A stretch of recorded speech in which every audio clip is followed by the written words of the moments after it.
इंसान का धर्म बड़ा होता है, घर बड़ा नहीं होता। घर बड़े होने से इंसान बड़े नहीं होते साहब। कोठी बंगले गाड़ी बड़ी होने से इंसान बड़ा नहीं होता। इंसान बड़ा होता है तो धर्म के होने से बड़ा होता है। गाड़ी बंगला तो वैश्या के घर भी हो सकता है, पर धर्म जिसके हृदय में है वही वंदनीय है, वही पूज्य है। इसलिए जाने ना देना धर्म, करना लोभ मत धन धाम का।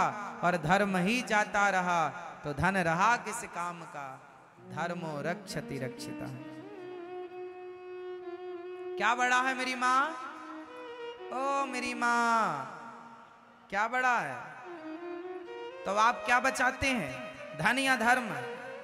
हाँ, धर्म बचाओ।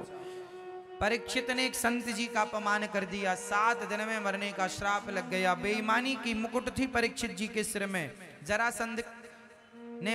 जरासंध की मुकुट भीम भैया लेकर आए थे, और वो मुकुट आज दुर्भाग्य से परीक्षित जी ने पहन ली, और कलयुग उस मुकुट में जाकर बैठा और परीक्षित की बुद्धि भ्रष्ट कर दी। एक संत का अपमान करा दिया। जब आपकी बुद्धि बिगड़ती है ना, तो आप गलत काम कर लेते हैं, और उस गलत काम का परिणाम मिलता है, वही दंड ईश्वर का है। भगवान धनुष बाण से नहीं मारते किसी को, चक्र नहीं चलाते कलयुग में। जरा बुद्धि बिगाड़ देते हैं, कलयुग बैठ जाता है, बिगाड़ दिया, भोगते रहो। एक गलत निर्णय होगा, भोगते रहो। इसलिए कलयुग परीक्षित के सिर पर बैठा तो एक संत का अपमान कर दिया। संत जी ने श्राप दे दिया। संत के पुत्र ने इति लंघित मर्यादम तक्षकः सप्तमे हनि, जिसे 7वें दिन परीक्षित तुम्हें तक्षक डसेगा, क्योंकि तुमने एक गुरुजनों का, ब्राह्मणों का, तुमने संतों का अनादर किया है। जाओ श्राप देता हूं। लो भैया, श्राप मिल गया, बैठे ठाले कुछ नहीं। इसलिए अपमान करने से बचो। रावण ने भी विभीषण का अपमान किया था। अपने से बड़ों का, संतों का अपमान ना किया करो, अच्छे से बोला करो। प्यार की भाषा सीखो, प्यार करना सीखो, प्यार के शब्द बोलना। शब्द संभाल के बोलिए, शब्द के हाथ न पाओ।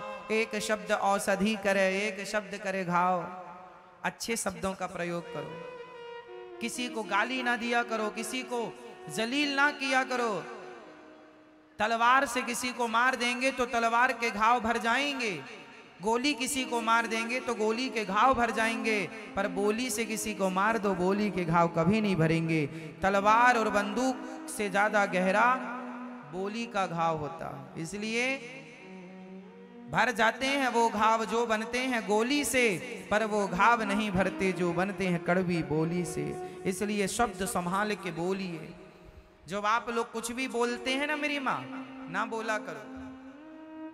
आखिरी में तुम्हारे शब्दों का भी हिसाब होता है, पता है कि तुमने कितनों का दिल दुखाया है, तुमने कितनों को गलत शब्द बोले हैं, है ना। तुम्हें तो बोलना है। कोई पतिव्रता नारी भी होती है अच्छी, तो आप बोलने वाले तो उसे, अरे ये तो बदचलन है। तुमने देखा है कि वो बदचलन है। किसी को कुछ भी ना बोला करो मेरी माँ। किसी को कुछ भी बोलने के चक्कर में माता सीता को गर्भावस्था में वनवास जाना पड़ा। एक सज्जन ने कुछ भी बोल दिया कि रावण के यहां रहकर आई हैं ये, हम इन्हें रानी के रूप में स्वीकार नहीं करेंगे। बोलने वाले ने तो साहब बोल दिया, बोल के शाम को खाया भी होगा दाल चावल सब्जी रोटी, पर जिसके लिए बोला है उसके जीवन में तो दुखों का पहाड़ टूट पड़ा। उसे तो माता सीता जो नंगे पांव कभी चलें और गुलाब की पंखड़ियों से उनके पांव में छाले पड़ जाते थे, ऐसी कोमल सुकुमार माता सीता को नंगे पांव जंगल में लकड़ियां कुल्हाड़ी से काटनी पड़ी। किसके कारण? समाज के शब्दों के कारण। माता सीता को जंगल में कुल्हाड़ी से लकड़ियां काट काट करके अपने बच्चों का भरण पोषण करना पड़ा, अकेले किसी के शब्दों के कारण, क्योंकि किसी ने शब्दों से घायल कर दिया माता सीता को। रावण ने इतना परेशान नहीं किया माता सीता को जितना अयोध्या की प्रजा के शब्दों ने परेशान किया है माता सीता को। हाँ या ना? रावण की लंका में माता सीता इतनी दुखी नहीं थी, इतनी अकेली नहीं थी। जितनी अकेली वो जंगल में श्री वाल्मीकि जी के आश्रम में रही। क्यों? भगवान राम ने माता सीता को नहीं निकाला, भगवान राम ने माता सीता का परित्याग नहीं किया। भगवान राम को करना होता तो रावण के यहां से आई थी तभी कर दिया होता। भगवान राम को आपत्ति नहीं थी, राम राजा थे और राजा का धर्म होता है प्रजा की बात सुनना। यदि नहीं मानते, प्रजा के दबाव था कि राम जी उस नारी को रखे हैं जो रावण के पास आई रहकर आई हैं। राम जी राजा थे, प्रजा का दबाव था, एक तरफ प्रजा थी एक तरफ पत्नी थी। बताओ क्या करते राम जी? पत्नी की बात सुनते तो प्रजा द्रोह कर देती, अरे राम जी तो परिवार की बात सुनते हैं। और यदि प्रजा की बात सुनी तो आज तक लोग आरोप लगाते हैं राम जी पर कि राम जी ने पत्नी के साथ गलत किया। बताओ क्या करना सही था राम जी का?